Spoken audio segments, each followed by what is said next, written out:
நமः பார்வதி பதயே ஹர ஹர மகாதேவ. ஆதிபராசக்தி மாதா கி ஜெய்.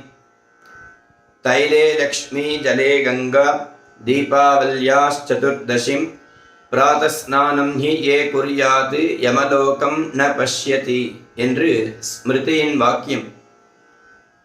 நாளை தீபாவளி திருநாள் அன்று அனைவரும் உஷக்காலத்தில், அதாவது 4 மணிக்கு எழுந்து மங்கள ஸ்நானம் செய்ய வேண்டும்.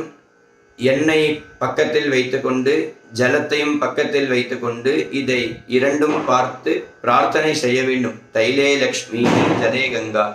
ஏனென்றால் தைலத்தில் எண்ணெயில் மகாலட்சுமி இருப்பதாலும் ஜலத்தில் கங்காதேவி இருப்பதாலும் நம் சனாதன தர்மத்தின் ஐதீகம், சாஸ்திரம், சம்பிரதாயம், சத்தியம். ஆதலால் ஜலத்தில் கங்காதேவி இருப்பதால் தான் நம் பிராச்சீன சம்பிரதாயத்தில் தனாதன தர்மத்தில் கங்கா ஸ்நானம் ஆச்சா என்று விசாரிக்கிறார்கள்.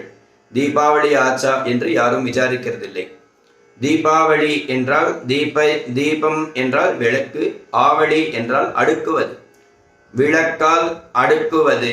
அனைவரும் எத்தனை விளக்கு ஏற்ற முடியுமோ அத்தனை விளக்குகளால் அலங்கரிக்க வேண்டும் என்று பெயர். கார்த்திகை தீபத்திற்கு எப்படி ஏற்றுறோமோ அது மாதிரி தீபாவளி அப்படின்னு பேரு. தைலம் மகாலட்சுமி இருக்கா, ஜலத்துல கங்காதேவி இருக்கா. இது உஷக்காலத்துல எழுந்து எவர்கள் ஸ்நானம் செய்கிறார்களோ அவர்கள் யமலோகத்தை பார்க்க மாட்டார்கள் என்று ஐதீகம், சாஸ்திரம்.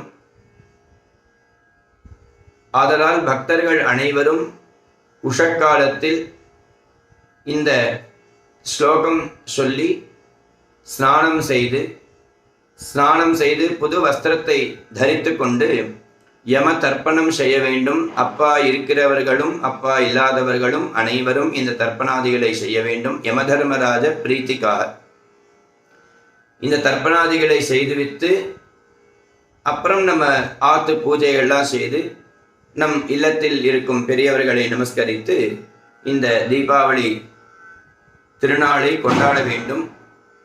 இந்த தீபாவளி திருநாள் அன்று அனைவருக்கும் பூர்ண ஆரோக்கியம், தீர்க்க ஆயுசு, மனசாந்தி, சகல சந்தான சௌபாகியங்களும் ஏற்பட வேண்டும் என்றும் இனிய தீபாவளி திருநாள் நல்வாழ்த்துக்கள் அனைவருக்கும்.